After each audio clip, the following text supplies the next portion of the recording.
that arrival moment is super important, right? That's sort of like welcoming people in the room, and that's guidance. It can come in many different ways, but really having someone or a group of people that could say, "Hey, this is the this is the room. These are the type of people that are here.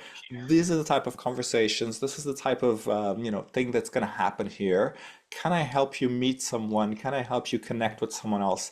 I think that kind of hand-holding is super powerful, and I think it also gives people an option to opt out. It's like, no, I have my friends here. I know where I'm going. I don't need help. Great. Moving on, that's fine. Or, hey, I'm really shy and I don't know who's here and I could really help with, how to meet.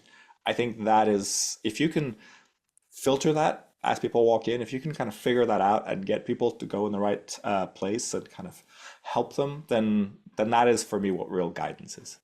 If you put someone's phone in their pocket where you say, hey, this is the app that you're going to be using. That's great. But a lot of times people will get distracted or they'll get so in depth in the conversation that they might forget to actually push the button or to scan the QR code or to share a business card, whatever that looks like. And so if you have a sound system set up where you've got some light music playing, typically most people will also have a microphone so that you can guide the event and say, okay, hey, it's now time to rotate to your next speed networking table, or it's time to turn in your bingo cards, whatever it is. Like you've got the microphone there for different things.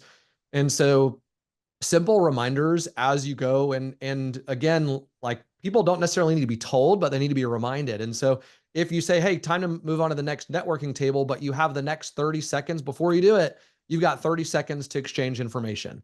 And then literally you repeat that same phrase every single time you change tables. Centering our conversations around topics that people care about and like making sure those topics are like hyper specific. I think sometimes we tend to be like, yeah, who wants to talk about finance? Who wants to talk about marketing? Or, who wants to talk about trends in the industry and keep it very vague when in reality, like people have hyper specific things they care about and they want to talk about. So helping kind of people identify those subgroups, I think is very, very helpful.